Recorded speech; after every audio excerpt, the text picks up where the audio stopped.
Breaking news చూస్తున్నాం. రాష్ట్రంలో సంచలనం సృష్టించిన మిర్యాలగూడ ప్రణయ్ హత్య కేసులో నల్లగొండ కోర్టు తీర్పు వెలువరించింది. నల్లగొండ ఎస్సీ ఎస్టీ రెండో అదనపు జిల్లా కోర్టు తుది తీర్పు వెల్లడించింది. నిందితులందరికీ జీవిత ఖైదు విధించింది. 2018 సెప్టెంబర్ 14న ప్రణయ్ హత్యకు గురయ్యారు. తన కూతురుని కులాంతర వివాహం చేసుకున్నాడు అనే కక్షతో సుపారీ గ్యాంగుతో ప్రణయ్ని హత్య చేయించారని మారుతిరావుపై కేసు అప్పుడు నమోదైంది. ప్రణయ్ తండ్రి పెరుమాళ్ల బాలస్వామి ఇచ్చిన ఫిర్యాదుతో మారుతిరావు సహా మొత్తం 8 మంది నిందితులపై మిర్యాలగూడ 1 టౌన్ పోలీసులు కేసు నమోదు చేశారు. కేసు విచారణలో ఉండగానే A1 నిందితుడుగా ఉన్న మారుతిరావు ఆత్మహత్యకు పాల్పడ్డారు. దాదాపుగా 7 ఏళ్ల తర్వాత ఈ తుది తీర్పు వెలువరించింది నల్లగొండ జిల్లా కోర్టు. సో ఆ రోజు రాష్ట్ర వ్యాప్తంగా ఈ హత్య అనేది సంచలనం సృష్టించింది. కులాంతర వివాహం చేసుకుంది తన కుమార్తె అంటూ తన అల్లుడైనటువంటి ప్రణయ్ని హత్య చేయించారు సుపారీ పెట్టి అంటూ మారుతిరావు పైన ఆరోపణలు వచ్చాయి. దానికి సంబంధించినటువంటి సాక్ష్యాలన్నీ కూడా సేకరించి కోర్టుకు సమర్పించారు. సుదీర్ఘ విచారణ అనంతరం కాసేపటి కింద నల్గొండ కోర్టు సంచలన తీర్పు వెలువరించింది. మొత్తం అందరికీ ఆ నిందితులందరికీ జీవిత ఖైదు విధిస్తూ తీర్పునిచ్చింది. మా ప్రతినిధి రాము నల్గొండ నుంచి మరింత సమాచారం అందిస్తారు. రాము, ఈ తీర్పు పట్ల ప్రణయ్ కుటుంబ సభ్యులు ఎట్లా రియాక్ట్ అవుతున్నారు? రాజేష్, న్యాయం గెలిచిందని చెప్తా ఉన్నారు. ఎటకేలకు ప్రణయ్ కుటుంబానికి న్యాయం జరిగిందని కూడా సర్వత్రు కూడా హర్షాతిరేకాలు వ్యక్తం చేస్తూ ఇక్కడ ప్రతి ఒక్కరు కూడా కోర్టు తీర్పు పట్ల అభినందనలు తెలుపుతా ఉన్నారు. హర్షాతిరేకాలు వ్యక్తం అవుతూ ఉన్నాయి.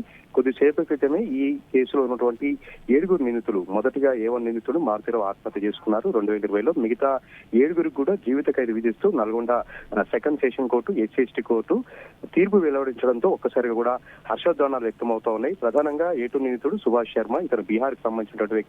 ఇతన్ని దాదాపు 30 లక్షల రూపాయల సుఫారీ ఇచ్చి అక్కడి నుంచి తీసుకొచ్చి ఇక్కడ ప్రణయ్ని హత్య చేయడానికి పురమాయించడం జరిగింది. ఇతనే మిర్యాలగూడలో జ్యోతి హాస్పిటల్ వద్ద ప్రణయ్ని పదునైనటువంటి కత్తితో నరికి చంపడం జరిగింది సుభాష్ శర్మ. ఇతని కూడా జీవిత ఖైదు విధించారు.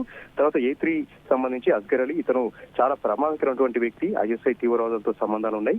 గుజరాత్ హరణ్ పాండ్యా, ఏదైతే గుజరాత్ హోంమంత్రి హరణ్ పాండ్యా ఉన్నారో ఆయన హత్య కేసులో కూడా ప్రధాన నిందితుడిగా ఉన్నారు. ISI తీవ్రవాదులతో ఉన్నాడు. పాకిస్తాన్ లో కూడా ఒకసారి పట్టుకోవడం జరిగింది. అలాంటి ఉగ్రవాద మూలాలు ఉన్నటువంటి వ్యక్తులందరినీ కూడా సమీకరించి మారుతిరావు తన అల్లుని అత్యంత దారుణంగా హత్య చేయడం సంచలనం రేగించింది. కోర్టు తీర్పు కూడా సంచలనాత్మకంగా తీర్పు ఇవ్వడం జరిగింది. అస్గర్ అలీకి కూడా జీవిత ఖైదు విధించారు. దాంతో పాటు అబ్దుల్ బారీ అయినటువంటి మరొక నిందితుడు, కరీం అయినటువంటి మరొక నిందితుడు, అదైతే ప్రణయ్ అమృత బావ ఎవరైతే ఉన్నారో శ్రవణ్, ఆయన కూడా జీవిత ఖైదు విధించారు. శివ, నిజాం, వీళ్ళిద్దరు కూడా మొత్తంగా 7 నిందితులకు జీవిత ఖైదు విధిస్తూ సంచలనమైనటువంటి తీర్పు ఇచ్చింది. వీరందరినీ కూడా మరికాసేపట్లో ఇక్కడ నుంచి చంచల్గూడ జైలుకి లేదంటే ఇతరత్ర కేంద్ర కారాగారాలు తరలిస్తామని కూడా పోలీసులు చెప్తా ఉన్నారు. 5.5 ఏళ్ల పాటు ఈ విచారణ అనేది కొనసాగింది. 1600 పేజీల ఛార్జ్ షీట్ వేశారు. దాదాపు 80 మంది సాక్షుల్ని ఎక్కడికక్కడ కూడా విచారించడం జరిగింది. సైంటిఫిక్ ఆధారాలతో ఎక్కడ ఎలాంటి ఇబ్బంది లేకుండా కేసు వీగిపోకుండా మిర్యాలగూడ 1 టౌన్ పోలీసులు చాలా పకడ్బందీగా, చాలా సైంటిఫిక్ గా కోర్టుకు అన్ని ఆధారాలు కూడా సమర్పించడంతో వాదనలు నడిచాయి. 5.5 ఏళ్ల పాటు కూడా వాదనలు నడిచాయి. ఇప్పటికీ ఈ కేసులో 5 బెయిల్ పైన తిరుగుతున్నారు. వారిని కూడా అదుపులో తీసుకొని నల్గొండ పోలీస్ కేంద్ర కార్యాలయంలో ఉంచడం జరిగింది. వీరందరినీ కూడా మరికాసేపట్లో ఫార్మాలిటీస్ అన్ని కూడా పూర్తి చేసి కేంద్ర కారాగారానికి తరలిస్తామని కూడా చెప్తా ఉన్నారు. మిర్యాలగూడలో ప్రణయ్ తల్లిదండ్రులు ఉన్నారు. వాళ్ళు కూడా హర్షాతిరేకాలు వ్యక్తం చేస్తా ఉన్నారు. రామి, మొత్తం రాష్ట్ర వ్యాప్తంగా, ఒక నల్గొండలే కాదు రాష్ట్ర వ్యాప్తంగా ఆ రోజు సంచలనం సృష్టించినటువంటి కేసు ఇది. సో ఈ తీర్పు వచ్చిన తర్వాత జనరల్గా ప్రణయ్ కుటుంబ సభ్యులందరూ కూడా దాన్ని వెల్కమ్ చేస్తున్నారు, హర్షిస్తున్నారు. అట్ ద సేమ్ టైం అక్కడ జిల్లాలో ఉన్న వాళ్ళు కావచ్చు, తర్వాత జిల్లా ప్రజల నుంచి కూడా ఎట్లా ఉంది, కేసును ఎట్లా అబ్జర్వ్ చేస్తున్నారు, కేసు తీర్పు పట్ల ఎట్లా రియాక్ట్ అవుతున్నట్టుగా తెలుస్తోంది? 2018లో ఈ ఘటన జరిగింది.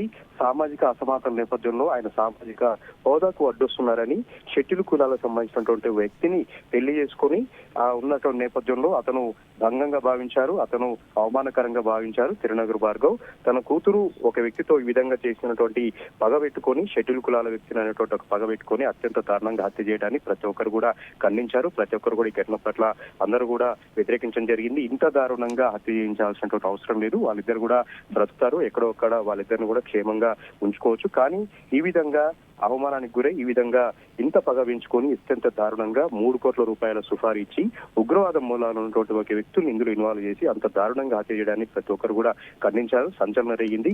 ఏటకేలకు 5.5 ఏళ్ల తర్వాత తీర్పు వెలువడడం, వారందరూ కూడా జీవిత ఖైదు విధించడం అనేది కోర్టు తీర్పు పట్ల సర్వత్రు కూడా హర్షాతిరేకాలు వ్యక్తమవుతున్నాయి. కోర్టు ఆవరణలో కూడా న్యాయవాదులు, ఈ కేసులో వాదించినటువంటి అడ్వకేట్స్ అందరూ కూడా ఒకరికొకరు శుభాకాంక్షలు తెలుపుతూ చాలా సంబరాలు చేసుకుంటున్నారు. ఈ నెలకు న్యాయం గెలిచిందని కూడా. అయితే ఈ కేసు వీగిపోవడానికి నానా రకాలుగా ప్రయత్నం చేశారు. ప్రధానంగా ఈ అజ్గర్ ఎవరైతే ఉన్నారో ఐఎస్ఐ తీవ్రవాది అబ్దుల్ బారీ వీళ్ళిద్దరు కూడా వీరిపైన గతంలో సుప్రీంకోర్టులో చాలా కేసులున్నాయి. చాలా రకాలుగా వీళ్ళు జైలులో అనుభవించి వచ్చారు.